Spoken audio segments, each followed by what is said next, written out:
आदमी को, उस इंसान को जो ये हरकत करता है उसको खानदान से बैन क्यों नहीं किया जाता? I will be honest with you, मेरी फैमिली में एक आदमी है।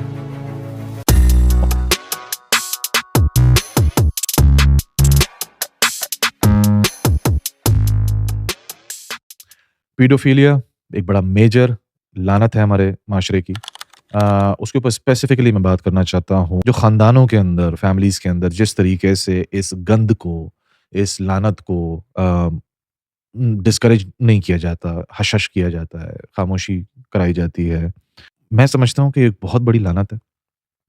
ये हमारे कल्चर की, हमारे माशरे की, हमारे लोगों की।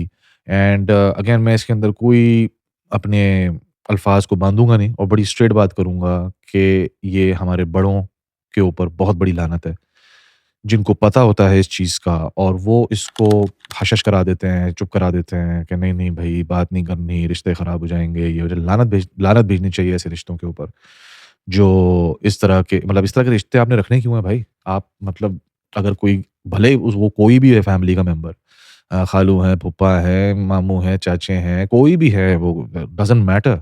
हमारे माशरे के अंदर जब ये पहली दफ़ा ऐसा इवेंट होता है, उस आदमी को, उस इंसान को जो ये हरकत करता है उसको खानदान से बैन क्यों नहीं किया जाता? उसको हटाया क्यों नहीं जाता? मतलब he should not be even allowed to be spoken to. आना-जाना तो बहुत दूर की बात है।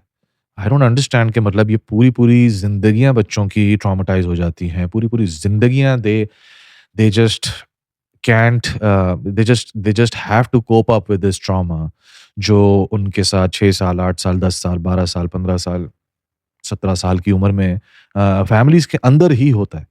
और वो जो करने वाला है, वो खुला जानवर घूम रहा होता है, जिसको, और मुझे ये बात नहीं समझ आती कि मतलब हाउ इज़ दिस ओके? मतलब ये ओके कैसे है किसी के लिए भी? कि अगर आपको ऐसा पता चला है किसी एडल्ट के बारे में कि उसने इस तरह की हरकत की है, ये हमारे आप माशरे की गिरावट का अंदाज़ा इस चीज़ से लगा लें कि ऐसी चीज़ को अगर प्रोटेक्ट किया जा रहा है, ऐसी चीज़ को अगर कोई किसी भी किस्म का कवर दिया जा रहा है, तो अब इससे बड़ी लानत और क्या हो सकती है? मुसलमान तो दूर की बात, हम इंसान कहलाने के लायक नहीं बचे। अगर हमारे ये अ, हालात हैं, स्पीचलेस कितना ये चीज़ कितनी कॉमन है और कितनी कॉमनली अ, ऐसे आदमी को कवर दिया जाता है। I will be honest with you, मेरी फैमिली में एक आदमी है, वो जनरेशन से ये हरकत कर रहा है। मेरा अपना पर्सनली तो जो है वो बड़े सालों से मैंने कट ऑफ किया हुआ है, उसका बायकॉट किया हुआ है बाकायदा उस आदमी का। लेकिन फैमिली में वो आज तक दावतों में इनवाइटेड होता है। मैं तो अपने बड़ों की अकल पे मातम ही कर रहा हूँ बैठ के इस एज में कि ठीक है, बचपन में तो मुझे नहीं पता था, लेकिन by the time I came to know about it, मैंने तो पर्सनली बायकॉट कर लिया, but that's all I can do. And obviously on top of that, as a मुसलमान मेरा काम तो यही है ना कि भाई मैं लोगों को बोल सकता हूँ, मतलब कि लोगों को जो है वो I can't make them do anything, right? उनको मैं बोल तो सकता हूँ, तो मैं बोलता तो बहुत वोकली हूँ पूरी फैमिली में, but nobody seems to take it as seriously as I'm taking it. It just looks like, it just sounds like I'm the only one जिसके लिए ये इतना बड़ा इशू है।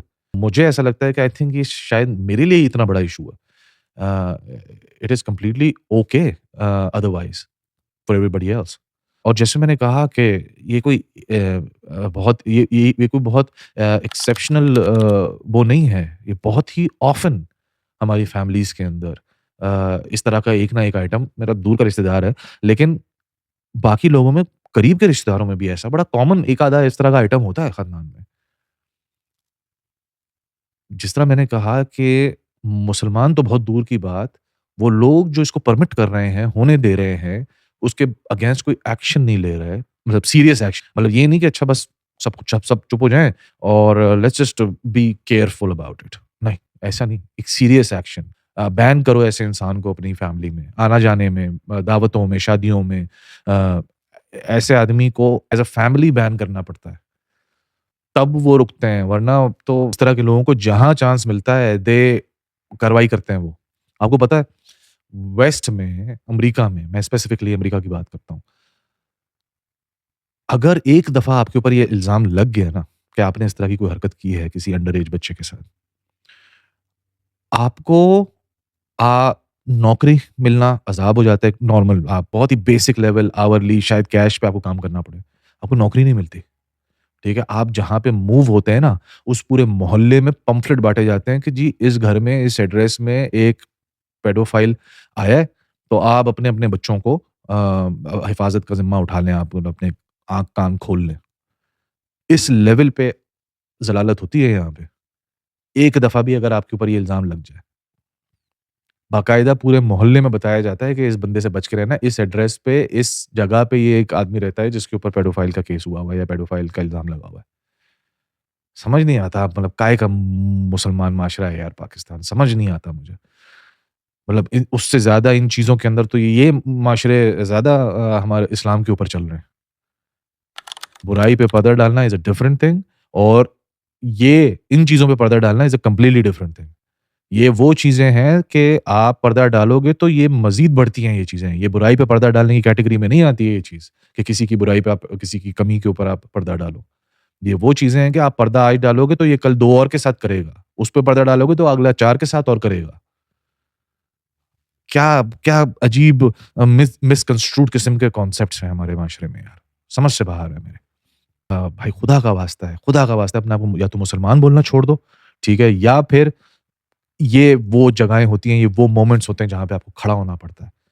आपको अपने आप को दिखाना पड़ता है कि भाई मैं मुसलमान तो दूर की बात है यार, इंसान तो बन जाओ पहले। अगर आप बेयर मिनिमम इंसान भी बन जाओगे ना तो you'll you'll stand up for this. मुसलमान तो बहुत ऊपर की चीज़ है फिर, मुसलमान तो बहुत आगे की चीज़ है। I don't know, I am just frustrated. इस तरह की जो बुराइयाँ हैं हमारे माशरे में ना, it just messes my mind up.